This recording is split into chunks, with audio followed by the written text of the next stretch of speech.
En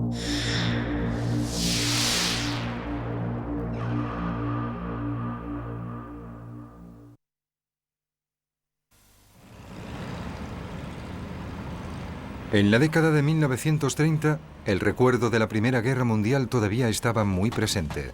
Tras la terrible carnicería acaecida en las trincheras, existía una determinación absoluta a no volver a sufrir una tragedia similar.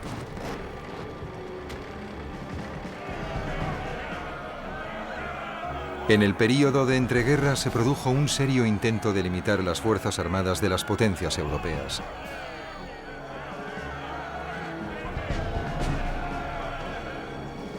Con el ascenso de Hitler y el inevitable camino hacia la guerra, Inglaterra tuvo que reaccionar con rapidez para rearmarse y equiparse con cazas modernos. Este proceso no comenzó hasta 1936 y finalizó justo a tiempo.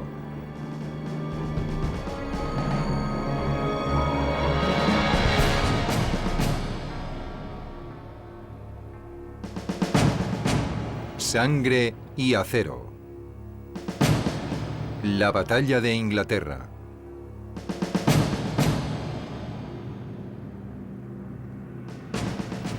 Si bien la Fuerza Aérea Británica disponía de modernos cazas, poco podía hacer esta en Francia para impedir el avance meteórico de la Blitzkrieg.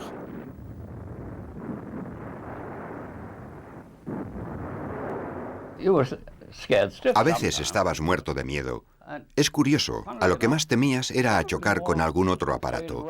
Cuando te disparaban, parecía como si hubiera rayos viniendo hacia ti, como luces de colores que veías cómo pasaban por encima del ala, por ejemplo. Y entonces te dabas cuenta de que te estaban disparando, pero intentabas no pensar que por cada bala que veías, había otras 4 que no veías, porque resulta que por cada ráfaga solo salía una bala trazadora. Es decir, que el peligro era mucho mayor del que percibías, lo que probablemente fuera bueno, porque así no tenías tanto miedo. Pero el combate podía ser positivo para los pilotos ingleses. Si los Stukas que encabezaban la Blitzkrieg eran sorprendidos sin un potente escudo de cazas de apoyo, el resultado era inevitablemente una masacre. No había nada que levantara más los ánimos de los pilotos de la RAF que lo que ellos llamaban una fiesta Stuka. Al principio de la campaña solo había 6 escuadrones Hurricane en Francia, y si bien intervinieron en su medida en el combate, los franceses deseaban una mayor contribución de los ingleses en el aire. Pero Downing tuvo que negarse, ya que consideraba que comprometer más escuadrones significaría que si Francia caía, lo que parecía probable a principios de mayo de 1940, ya no habría batalla de Inglaterra, porque no quedarían escuadrones de combate para defender Gran Bretaña.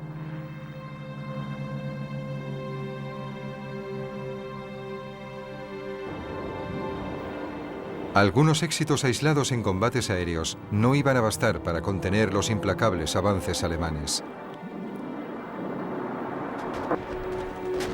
Finalmente, los cuerpos expedicionarios británicos, junto con numerosas tropas francesas, se vieron acorralados cerca de Dunkerque.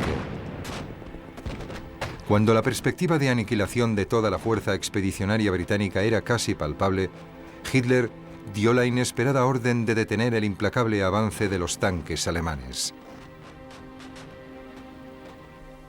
Con la fuerza expedicionaria británica en una situación desesperada en Dunkerque, Downing sabía que la RAF debía proteger las tropas en la playa, por lo que casi todos sus escuadrones de combate intervinieron en las batallas que se libraron sobre Dunkerque. Esto provocó un gran número de bajas tanto entre las tripulaciones de la RAF como entre las tropas en tierra, que muchas veces no llegaban a ver los Spitfires que libraban batallas cerca de allí contra la Luftwaffe. Los soldados en tierra tenían a menudo la sensación de que no los estaban protegiendo. No obstante, la contribución del llamado mando de caza fue crucial. Sin la acción de estos escuadrones de combate cubriendo y apoyando a las tropas aliadas, quizá la evacuación de Dunkerque no habría sido posible. Goering creía que se podía forzar la rendición de la fuerza expedicionaria británica atacándola desde el aire. Pero este sería el primer error importante de la Luftwaffe. Mientras los tanques alemanes retrocedían con gran frustración, la Luftwaffe bombardeó la ciudad y el puerto de Dunkerque. Pero los británicos sufrieron muchas menos bajas de las que Hermann Göring, lleno de arrogancia, hizo creer a Hitler. Aunque tuvo que abandonar en Francia todo su equipo pesado, el ejército británico pudo ser rescatado de las playas de Dunkerque y trasladado a la seguridad de Inglaterra. Los Spitfires y los Hurricanes eran como manzanas y naranjas. Las dos son frutas deliciosas, pero sustancialmente diferentes. En la práctica, por supuesto, el Spitfire se usaba generalmente en misiones a mayor altitud que los Hurricanes. El Hurricane era especialmente adecuado para operar entre los 17.000 y los 18.000 pies, mientras que el Spitfire también volaba muy bien a 25.000 y hasta 30.000 pies. Altitud que al Hurricane le costaba alcanzar. Por primera vez, la Luftwaffe se medía con aviones comparables a los suyos.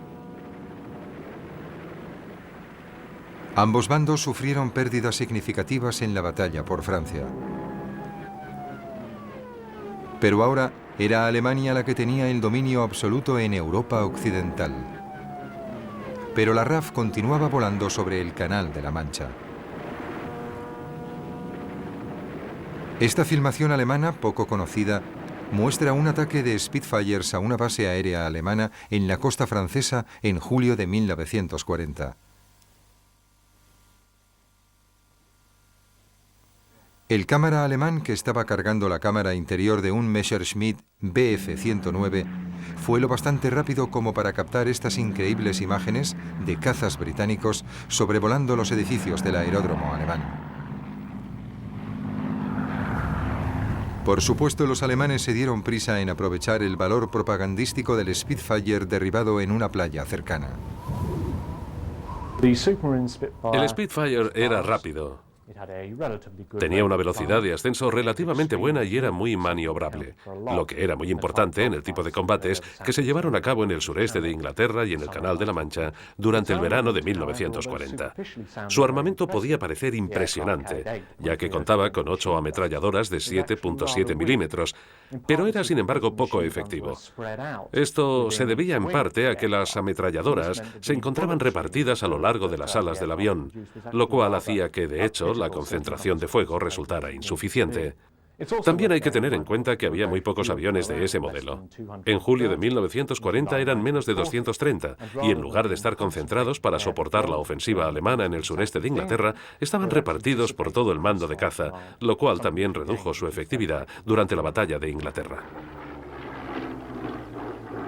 A pesar de contar con el apoyo de los Spitfire, para los hombres del mando de bombardeo, el mes de julio de 1940 fue un período muy complicado.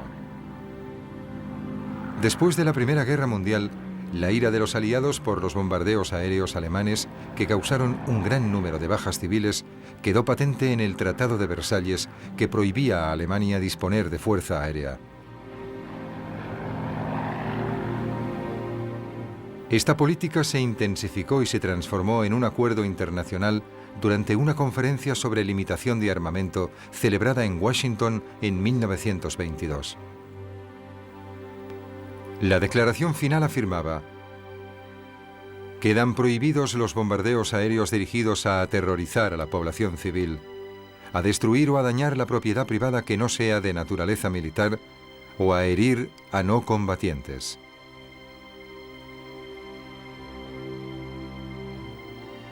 Todas las potencias mundiales acordaron que no se realizarían ataques sobre ciudades indefensas o sobre cualquier otro objetivo en el que se pudiera dañar a civiles. Desgraciadamente para los habitantes de Coventry y Dresden, estas nobles intenciones quedaron totalmente olvidadas en 1945, pero al menos durante los primeros meses de la guerra sirvieron de algo. El respeto a las limitaciones de Washington restringió el alcance de los ataques de los bombardeos contra objetivos civiles al comienzo de la Segunda Guerra Mundial. Inicialmente, tanto Inglaterra como Alemania respetaron plenamente el tratado. En el otoño e invierno de 1939, el mando de bombardeo se vio obligado a concentrar su atención en objetivos militares y barcos alemanes en el mar o en puerto.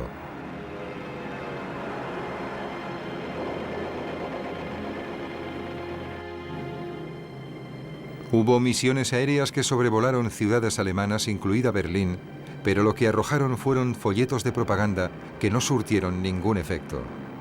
Pero dichas misiones proporcionaron a las tripulaciones experiencia para las incursiones aéreas que realizarían posteriormente, aunque el impacto de la propaganda fuera nulo. Los combates aéreos duraban muy poco. El tiempo real de combate era muy corto. Y lo que ocurría era que te metías en un lío de aviones y te preguntabas cómo ibas a evitar el chocar con otros. Y de repente, el cielo estaba vacío y no podías ver a nadie más. Esto ocurría muy a menudo. Entonces había que intentar encontrar a quién seguir para volver a casa. Uno de los nuestros se coló en una formación de aparatos enemigos, aunque afortunadamente se puso al final y no le vieron. Este tipo de cosas también ocurrían. Por alguna razón, el comandante y yo siempre acabábamos juntos. Nos encontrábamos en el cielo. Y no porque nos estuviésemos buscando, sino simplemente buscaba cualquier avión y resultaba ser el suyo. Los alemanes también se vieron obligados a concentrarse en objetivos militares y en acciones de propaganda como esta patrulla inofensiva sobre las islas del Canal realizada por la tripulación de un Heinkel 111. Más tarde, estos bombarderos se utilizarían sobre Londres con ánimo destructivo. La Blitzkrieg había obtenido una destacable serie de victorias, pero con el inicio de la batalla de Inglaterra, el papel de la Luftwaffe iba a cambiar. La guerra relámpago de corto alcance que tantas victorias había reportado en Polonia y en Francia ya no era adecuada, y la Luftwaffe pasó a centrarse en una larga guerra de desgaste. El 16 de julio Hitler firmó la directiva número 16 del Führer en la que se exponían los planes para invadir Inglaterra. La Luftwaffe iba a llevarse la peor parte del combate inicial, ya que le fueron asignadas misiones que entrañaban gran dificultad.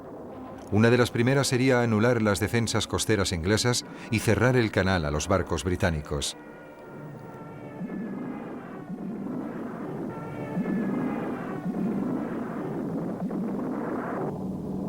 Después habría que atacar las bases aéreas y otros objetivos en el interior.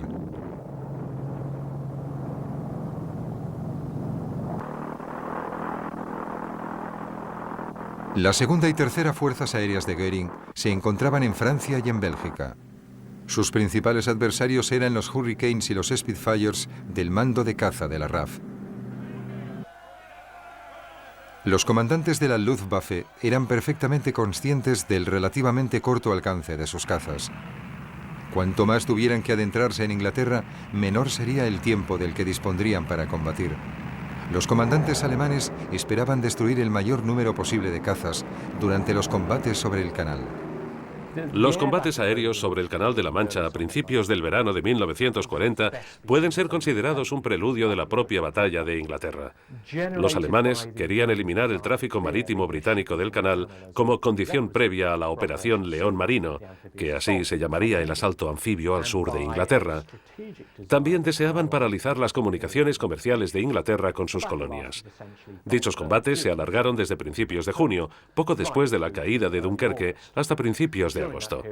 Durante este periodo, unos 26 convoyes británicos fueron atacados en el Canal de la Mancha, lo que provocó una serie de combates aéreos relativamente intensos sobre el canal al estar protegidos por el mando de caza.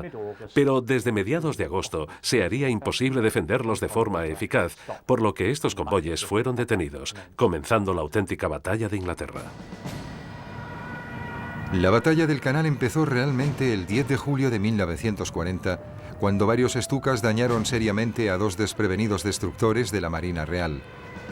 A lo largo de las semanas siguientes, las aterradoras sirenas aéreas de los Stukas se oyeron cada vez con mayor frecuencia, a causa de los reiterados ataques alemanes a los convoyes costeros. La base de destructores de Dover y otras instalaciones portuarias fueron igualmente atacadas.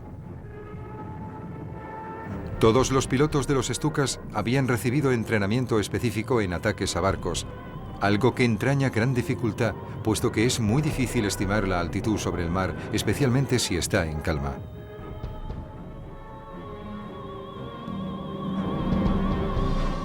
Los pilotos de los Stukas que se veían obligados a amerizar se encontraban ante un desagradable dilema. Por un lado, durante el descenso, debido al tren de aterrizaje fijo, el aparato se precipitaba hacia abajo a gran velocidad y hacia una muerte casi segura, pero por otro lado, si la tripulación saltaba, la balsa y el equipo de supervivencia quedaban en la cabina. El mando de caza fue llevado al límite de sus posibilidades y las pérdidas de Stukas fueron escasas en comparación con el daño infligido.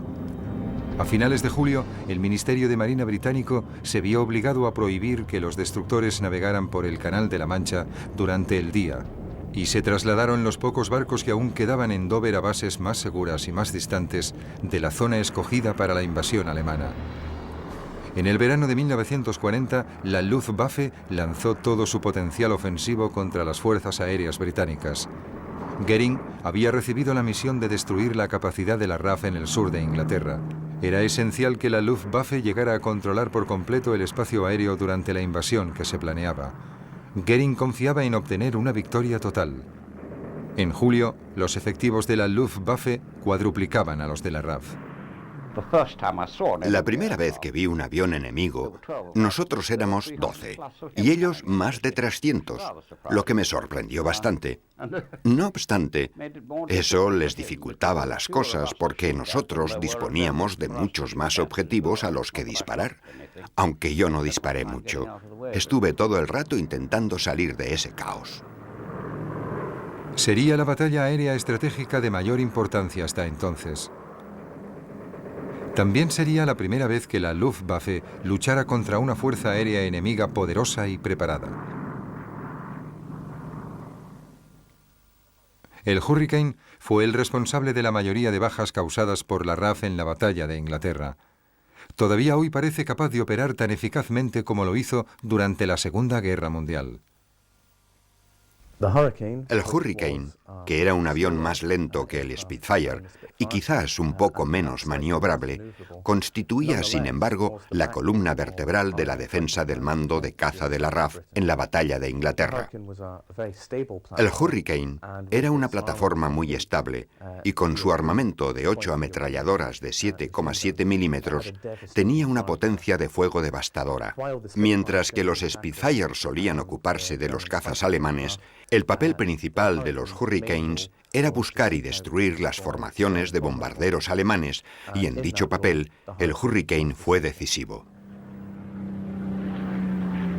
El más famoso de todos los aviones británicos, y aún hoy recordado como el mejor caza de la RAF en las guerras mundiales, fue el Supermarine Spitfire. En todas sus versiones encontramos la característica forma del ala, y la sensación al pilotarlo fue descrita por un aviador como más parecida a ponerse un pan de pantalones viejos que a entrar en una máquina. La batalla de Inglaterra como tal comenzó con 4 jornadas de bombardeos intensos diurnos contra barcos e instalaciones costeras británicas. La Luftwaffe perdió 31 aviones en total, de los que 20 eran bombarderos, pero lo más significativo fue que la RAF perdió 16 cazas, Hurricanes y Spitfires, mientras que la Luftwaffe solo perdió 11 cazas Bf-109. El 12 de agosto, la Luftwaffe centró sus ataques en las instalaciones de radar, donde perdieron otros 11 cazas, y la RAF 22. Se trataba de una simple cuestión aritmética. Si el desgaste continuaba a ese ritmo, la RAF perdería la batalla. Los primeros ataques contra las bases de los cazas británicos también fueron motivo de gran preocupación, puesto que el recurso más valioso con el que contaba la RAF comenzaba a disminuir. En el escuadrón, los muchachos solían llevar pulseras identificativas, pulseras de plata que se ponían casi como un amuleto de buena suerte. Extraían una bala del fuselaje o de cualquier otra parte del avión, la montaban en plata y la llevaban como un amuleto. Yo estaba loco por obtener uno, pero no quería que me dispararan. Nunca lo tuve porque nunca me acertaron.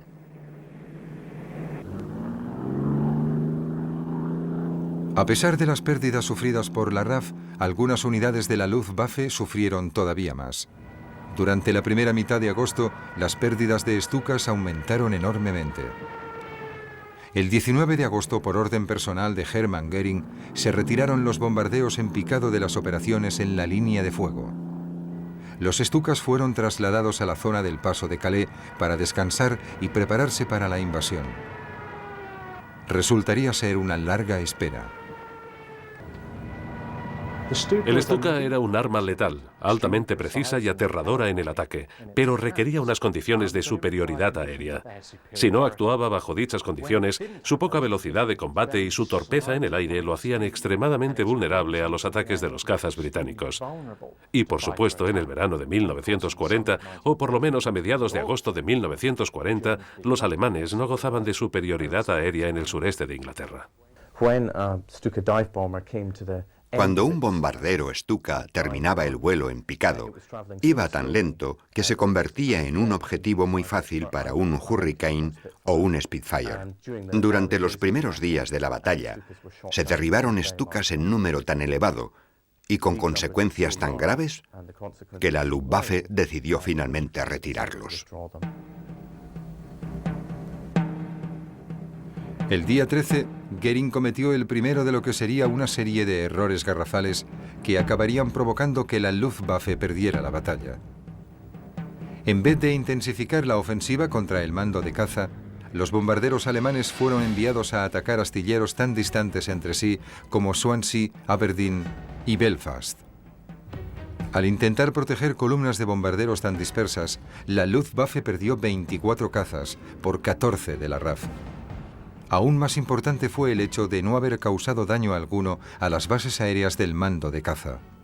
Göring, con su acostumbrada indecisión y buscando diferentes maneras de obtener una victoria rápida, no estaba capacitado para dirigir la batalla de Inglaterra en el bando alemán. Cambiaba continuamente los objetivos, que en julio pasaron de ser el canal a las fábricas de aviones. En agosto fueron las estaciones de radar, luego las bases aéreas de la RAF y finalmente en septiembre la misma ciudad de Londres. Así pues, Göring nunca fue capaz ni poseyó el temperamento adecuado para mantener la presión sobre la RAF en un momento tan crítico como ese. Afortunadamente, los efectos de la ofensiva de la Luftwaffe contra las bases aéreas de cazas quedaban compensadas por la mala labor de los servicios de inteligencia alemanes. A menudo se fijaban como objetivo bases aéreas o fábricas equivocadas.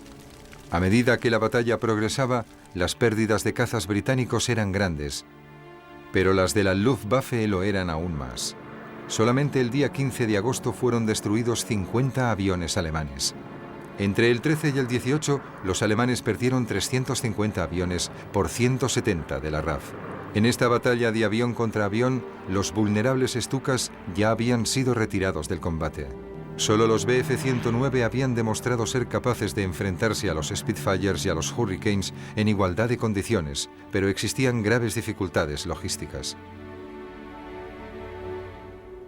El Messerschmitt 109E, que fue el caza monomotor estándar de la Luftwaffe durante la batalla de Inglaterra, era un avión muy eficaz. Tenía un peso adecuado y muy buena potencia de fuego. Era muy maniobrable y, a diferencia del Spitfire, podía realizar picados a gravedades negativas, lo cual lo convertía en un avión muy manejable. El único fallo en el diseño podría ser la raíz del ala, que era algo débil, lo cual hacía que los pilotos de la Luftwaffe se sintieran un poco nerviosos al realizar virajes tan cerrados como los que efectuaban los pilotos de Spitfire. No obstante, el Messerschmitt 109 fue un avión muy eficaz que causó graves preocupaciones a los planificadores de la RAF durante la batalla. Sin embargo, el Messerschmitt 109 presentaba varios fallos importantes. El primero era su alcance. Sus tanques de combustible eran relativamente pequeños y por lo tanto el avión solo podía mantenerse en el espacio aéreo británico durante algunos minutos, especialmente cuando se dirigía tan lejos como a Londres antes de tener que dar la vuelta. Está claro que esto reducía su capacidad de eliminar a los aviones del mando de caza y además significaba que los Messerschmitts dañados tendrían grandes dificultades para volver a cruzar el Canal de la Mancha sin estrellarse o sin terminar el combustible. Además, era bastante menos maniobrable que el Hurricane o el Spitfire, lo cual era un defecto crucial en los combates aéreos sobre el sureste de Inglaterra en 1940. Finalmente, sobre todo hacia el final de la batalla, la superioridad de los Messerschmitts en combates individuales quedaba neutralizada por la insistencia de Hermann Göring en que volaran muy cerca del bombardero alemán que había sido enviado a Inglaterra. Esto reducía la libertad de la que disponían los pilotos para utilizarlo como arma para eliminar aviones de la RAF. El defecto del Bf-109 era que consumía mucho combustible. Generalmente, cuando llegaban a Inglaterra, le quedaban solo 30 minutos de combate. La RAF contaba con otra ventaja, menos obvia, puesto que si un piloto alemán se veía obligado a saltar del avión sobre suelo inglés, automáticamente se convertía en prisionero de guerra, mientras que los pilotos de la RAF que saltaban podían estar de regreso a su base y volar de nuevo ese mismo día, y los aviones eran más fáciles de sustituir que los pilotos entrenados. Si nos derribaban, podíamos saltar y normalmente caíamos en territorio amigo. Los alemanes eran derribados sobre el mar o en territorio enemigo. Muchos de los polacos en nuestro bando sufrieron porque les confundían con alemanes. Teníamos polacos y franceses en el escuadrón. De hecho, teníamos al único noruego, John Skarl. Pienso que los escuadrones mixtos solían tener la moral más alta que los otros. Y, por supuesto, nosotros no odiábamos a los alemanes de la misma forma que los polacos o los checos. Ellos realmente los odiaban. Y cuando entraban en combate, lo hacían muy en serio. Nosotros también nos lo tomábamos muy en serio, pero no como ellos.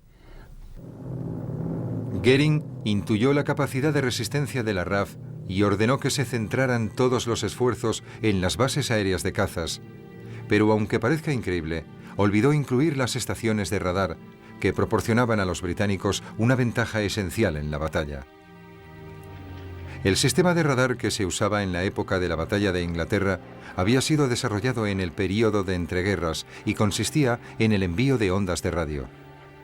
Estas se reflejaban en cualquier avión que se encontrara en la trayectoria del haz, y ese reflejo era recibido de nuevo por la base de radar.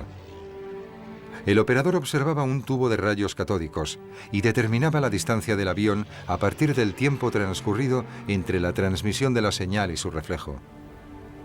La información obtenida por el radar se pasaba a la sala de operaciones, donde el Estado Mayor tenía una pizarra con un croquis de la situación y entonces tomaba las decisiones necesarias. Estas decisiones se comunicaban a las bases aéreas del sector y de ahí pasaban a las bases satélites desde las que los cazas salían en busca de sus objetivos. Los aviones británicos llevaban transmisores de señales que les identificaban como amigos ante el radar, que luego se podían utilizar para guiar al avión hacia su objetivo. Los pilotos estaban encantados con la efectividad de los datos del radar sobre aviones enemigos que se acercaban y el seguimiento que hacía el cuerpo de observadores. Se puede resumir la actitud de los muchachos en mandádnoslos y nosotros los derribaremos. Era así de simple. Confiaban mucho en la eficacia de la organización terrestre que les apoyaba. El radar se complementaba con el trabajo de los miembros del Real Cuerpo de Observadores que escrutaban el cielo del canal con instrumentos más convencionales, como telescopios y prismáticos. Sin embargo, las antenas de las diversas estaciones de radar destacaban claramente en muchas colinas. Estos eran los puntos en los que los alemanes centraban su atención, en un intento de dejar ciego al mando de caza. El primer ataque se había producido el 12 de agosto de 1940. Se envió una escuadrilla de Bf-109 para atraer a la defensa de los cazas. Entonces, la fuerza principal de Stuka se dirigió a las estaciones de radar. Muchas temblaron a causa de los explosivos de gran potencia que les cayeron cerca. La estación de Bednor, en la isla de White, estuvo inutilizada durante 3 días cruciales. El concepto alemán inicial era sólido, pero la planificación y la ejecución dejaron mucho que desear. Aparte del caso de Bednor, causaron pocos daños irreparables al sistema y el control de dirección de cazas siguió funcionando. Los líderes alemanes, principalmente Göring, seguían pensando que este debía de ser el camino a seguir. Dio orden de realizar un ataque total lo antes posible, pero el primer ataque sería contra las bases aéreas adelantadas. Eso fue Adlerangriff, ataque de las águilas. A pesar de los discursos y de la planificación, el ataque de las águilas se inició de forma desorganizada. La orden original dio instrucciones de comenzar poco después del 5 de agosto. Pero las condiciones meteorológicas no permitieron un ataque hasta el día 13. Se dio la orden, pero se anuló poco después del despegue. Muchos bombarderos alemanes no recibieron dicha orden de retirada. Hacia las 7 de la mañana, una fuerza de Dornier 17 bombardeó las bases costeras de Sheerness y Eastchurch con certera precisión. Causaron grandes daños, pero no les acompañaba la escolta de cazas y sufrieron muchos ataques del mando de caza británico. No obstante, la nueva estrategia de la Luftwaffe tuvo cierto éxito y a medida que aumentaban las pérdidas, se reducía el número de cazas operativos de la RAF. Las fábricas británicas podían compensar los aparatos perdidos, pero no había suficientes pilotos. Una a una, las bases de cazas resultaron dañadas, hasta tal punto que prácticamente no podían estar operativas. La verdad es que aprendimos de los alemanes, porque habían estado en España. Los italianos habían estado en otras partes y sabían más de ese tipo de cosas que nosotros, mucho más, y además eran mejores. Nos derribaban con bastante frecuencia y disparaban a los que se apartaban, al piloto que no estaba en formación. Los veían con mucha facilidad. Perdimos muchos pilotos así, pero realmente no los podías proteger porque estabas demasiado ocupado formando con los otros sin examinar el cielo y concentrándote más en nuestro líder. Pero con el tiempo aprendimos. A medida que las batallas de cazas iban aumentando, los pilotos británicos se mostraban más furiosos por el hecho de ser enviados solamente en escuadrones para luchar contra una enorme fuerza de aviones enemigos. El as del aire, Douglas Bader, propuso una nueva táctica. Cuando llegaba la orden de despegar, los aviones que estaban disponibles formaban una gran ala en lugar de atacar en escuadrones. Este ala se podía dirigir hacia el enemigo con el que ahora se combatiría en condiciones de cierta igualdad. Más adelante, estas tácticas serían las que permitirían a los aliados tener el control casi total de los cielos durante los bombardeos aéreos sobre Alemania. Pero durante la batalla de Inglaterra, esta táctica tuvo un éxito relativo. Estas grandes alas tardaban mucho en formarse. No se podían enfrentar al enemigo hasta que éste ya había lanzado sus bombas y estaba de regreso a casa. Se decía que si derribabas al piloto después de que hubiera cumplido su misión, eso tenía un cierto efecto disuasorio. Y es cierto. Pero no tenía el mismo efecto en la gente que sufría los bombardeos. Dowding y los otros líderes sabían que si aquello se convertía en una guerra de desgaste, Inglaterra perdería la batalla y probablemente la guerra. Simplemente no había suficientes aviones ni pilotos disponibles para combatir contra los alemanes en igualdad de términos y ganar. La única opción para Inglaterra era mejorar la táctica de enviar grupos reducidos de cazas contra grandes grupos de bombarderos. Mientras tanto, el mando de caza se apuntaría a una victoria ante el ataque de las águilas, consiguiendo únicamente sobrevivir. Esa victoria fue difícil. Durante 25 días, los bombardeos aéreos siguieron el mismo esquema. La Fuerza Aérea Alemana atacaba bases aéreas y fábricas de aviones para intentar expulsar a la RAF de los cielos. A finales de agosto, la RAF no disponía de más de 350 cazas operativos, y para mantener el ritmo, los pilotos realizaban hasta 4 vuelos diarios. La derrota final era solo cuestión de tiempo.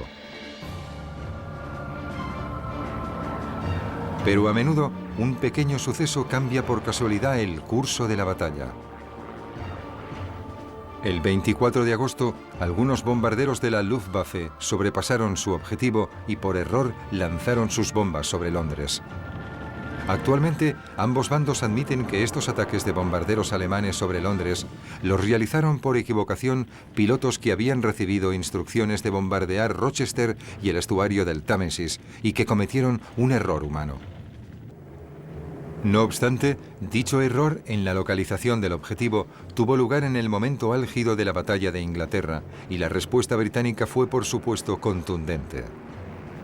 La noche del 25 de agosto de 1940, los aviones del mando de bombardeo realizaron su primera incursión sobre Berlín en un ataque de represalia por las bombas lanzadas sobre Londres. El ataque aéreo británico provocó indignación en Berlín, pero militarmente no se consideró que este primer bombardeo aéreo del mando de bombardeo sobre la capital alemana hubiera tenido gran éxito. Solo 29 pilotos afirmaron haber reconocido Berlín y la mayoría de las bombas explotaron en pleno campo. Si bien no se trató de un éxito táctico como misión de bombardeo, este primer ataque aéreo británico tuvo consecuencias estratégicas extraordinarias. El ataque sorprendió a los berlineses que vieron cómo su ciudad era agredida. Mientras, un indignado Hitler juraba venganza y Göring recibía órdenes de bombardear Londres. A pesar de que la Luftwaffe estaba a punto de obtener una victoria decisiva sobre los cazas de la RAF, Hitler estaba furioso. Alemania no tuvo otra opción que dejar escapar la oportunidad y redirigir todos sus esfuerzos contra Londres. Los efectos de los bombardeos sobre las ciudades fueron bastante limitados.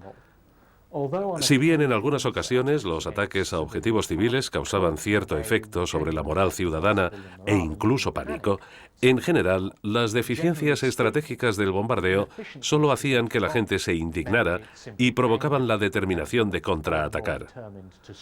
Así pues, esos bombardeos no fueron un método de combate especialmente eficaz, aunque el mando de bombardero de la RAF destinó esfuerzos considerables en la Segunda Guerra Mundial.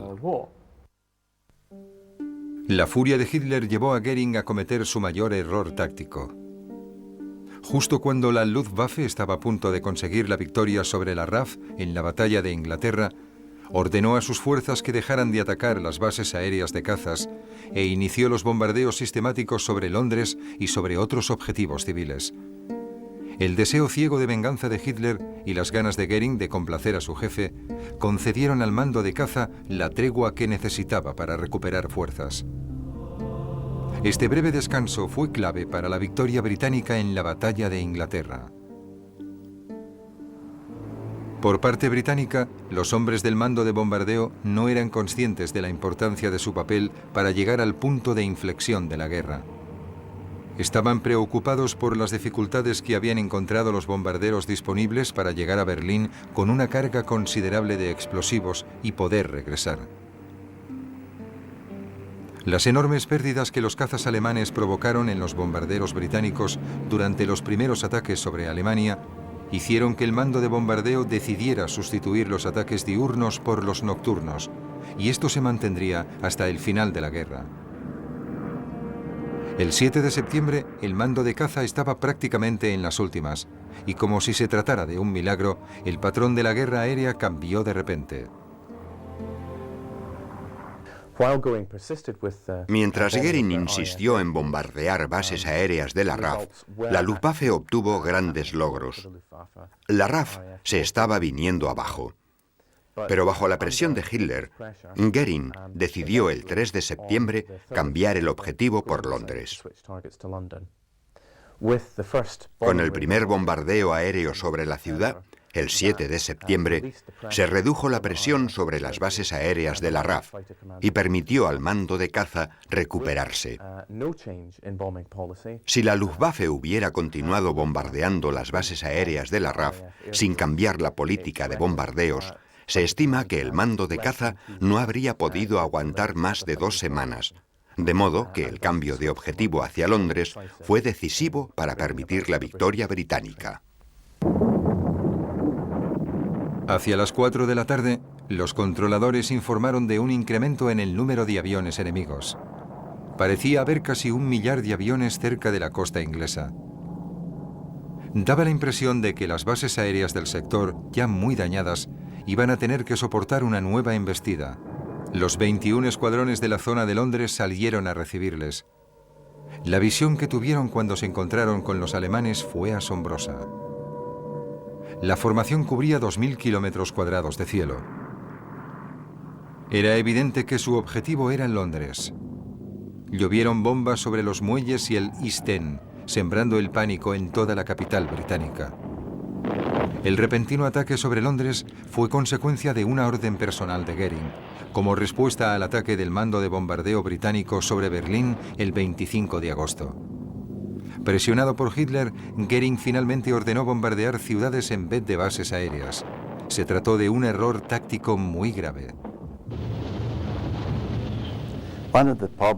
Evidentemente, uno de los problemas con los Spitfire y los Hurricane era que en realidad solo podías interceptar a un bombardero por pura casualidad. Uno de los trabajos que realicé justo antes de la guerra fue estudiar interceptaciones nocturnas realizadas en julio de 1939. Y todos los pilotos estaban de acuerdo en que pilotar un Spitfire o un Hurricane por la noche era absolutamente maravilloso,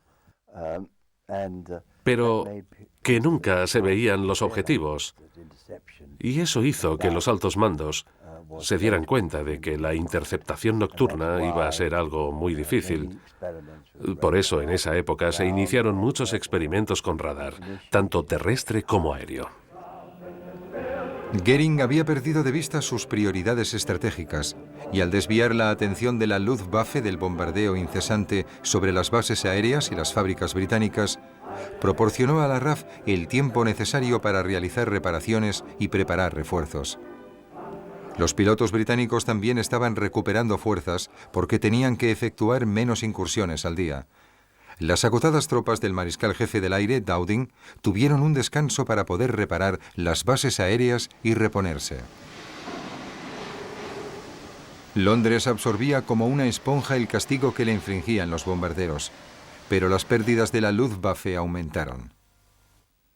Durante el mes de septiembre, el entrenamiento y las tácticas superiores dieron ventaja a los Hurricanes y los Spitfires sobre el Bf-109. El primer gran ataque alemán del día fue desbaratado por una formación en gran ala antes de llegar a la capital.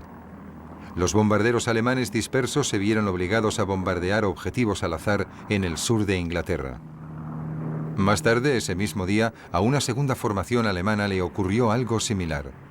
Los Hurricanes y Spitfires se habían rearmado, habían repostado y sumaban 170 aviones. Aunque esto significaba que no había reservas, finalmente los cazas británicos se enfrentaban al enemigo en número suficiente como para causarle pérdidas significativas. Goering intentó obviar esta realidad.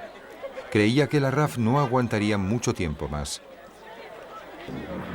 Pero el otoño transcurrió, el tiempo empezó a empeorar y la incapacidad de la Fuerza Aérea Alemana para destruir a su equivalente británico durante el verano iba a tener consecuencias importantes sobre el desarrollo posterior de la guerra. El 17 de septiembre se interceptó una comunicación secreta alemana. Ordenaba el aplazamiento indefinido de la invasión de Inglaterra.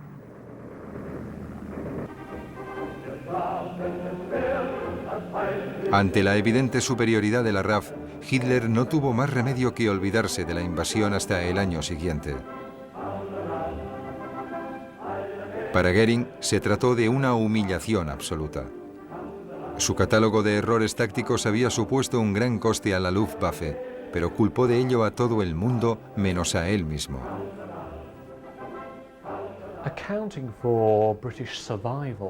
Sería absurdo hablar de la supervivencia británica sin mencionar a algunos protagonistas.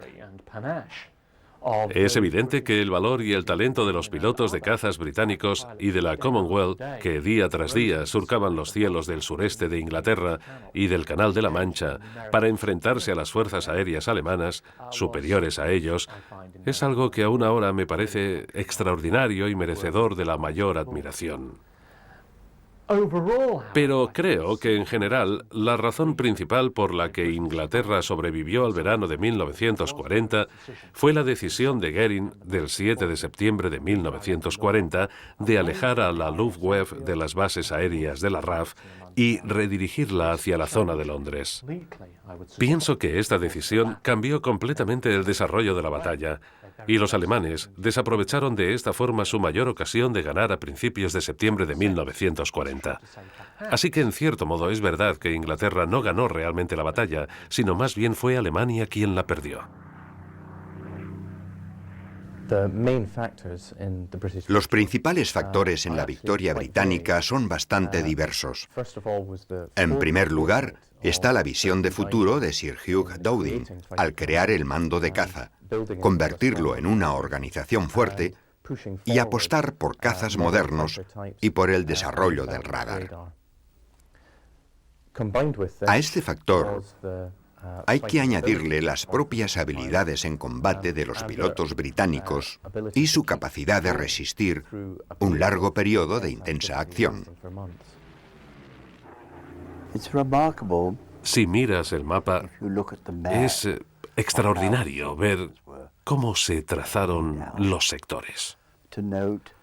Ver que, de hecho, miraban en la dirección correcta.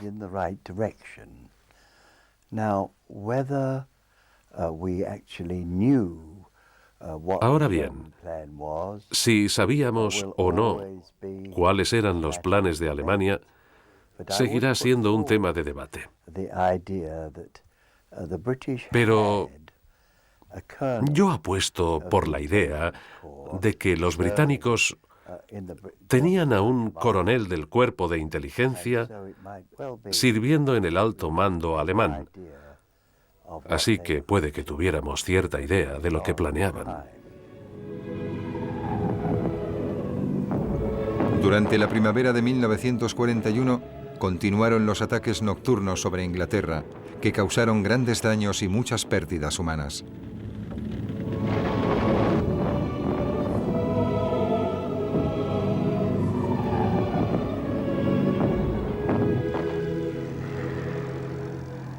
Pero el esfuerzo bélico de Inglaterra no se resintió. La batalla de Inglaterra se había ganado.